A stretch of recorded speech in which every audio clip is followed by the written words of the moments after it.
This is One on One.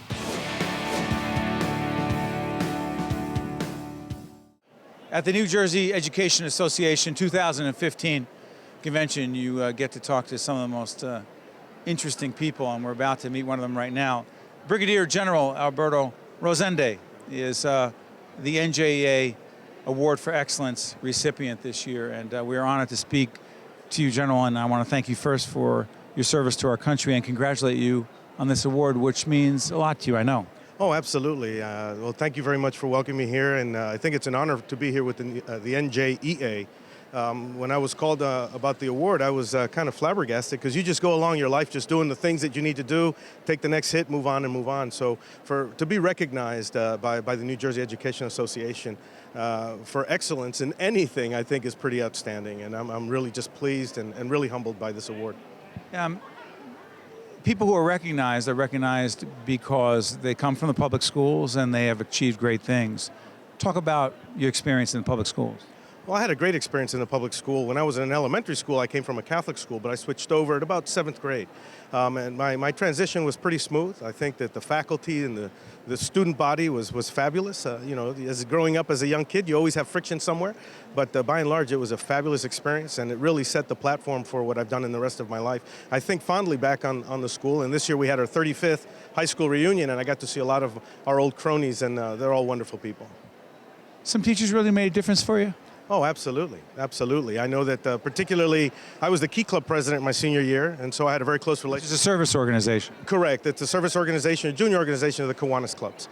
And Mr. Basner, who was the sponsor, made a really big difference in my life as we worked through lots of projects. And I learned a lot from his mentorship, as well as our class advisor, Mrs. Soderstrom, as well. I remember those two particularly. And when I was a sophomore, I ran cross country, and Coach Mike Matthews was extremely profound. And just a lot of the small lessons that you learn that you realize stay with you for the rest of your life. Isn't it amazing how you never forget those teachers? Oh, absolutely. You think of them very often. You wonder what they're doing now, and I just heard that Mrs. Soderstrom just retired when I went to the reunion this past summer, and I got to see Coach Mike Matthews. So it's true that they are with you a lot of the time. What do they teach you? I had math with Mrs. Soderstrom. Mr. Basner was history. Coach Matthews was just my cross-country coach, but I know that he taught at Leavitt, and then he moved on to Willingboro after I was gone. But they taught me more than just what you learned in the class. They taught you about hard work. They taught you about being persistent, about having confidence in your own abilities to be able to meet the challenges that you face and be able to overcome them as long as you have the confidence in what you've learned, because you can get over any hurdle. I asked your colleague, your general colleague who also won this award for excellence, what does this uniform mean to you? Well, this uniform is really the representation of the United States as far as I'm concerned. It really is the red, white, and blue personified.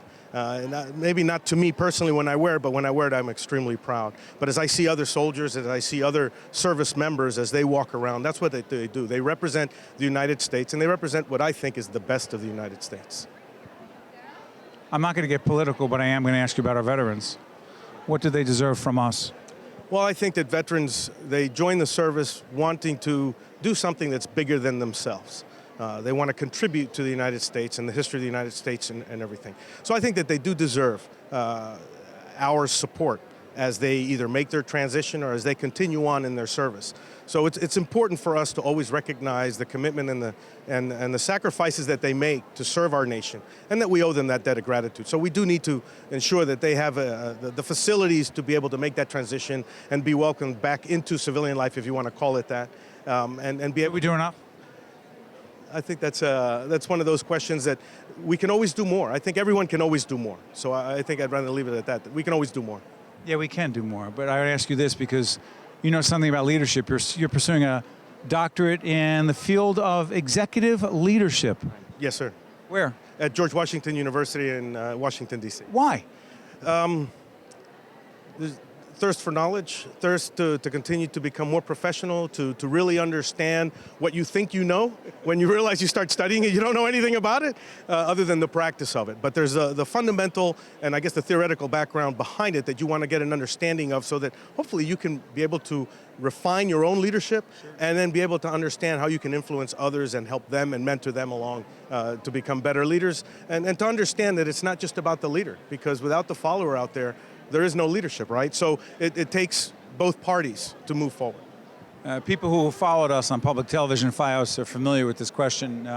I spent the last couple of years of my life off the air teaching, coaching in the field of leadership and finishing a book called Lessons in Leadership. And I've asked many of our guests who I think are in a position to respond to these two questions, and I have to do it with you, General.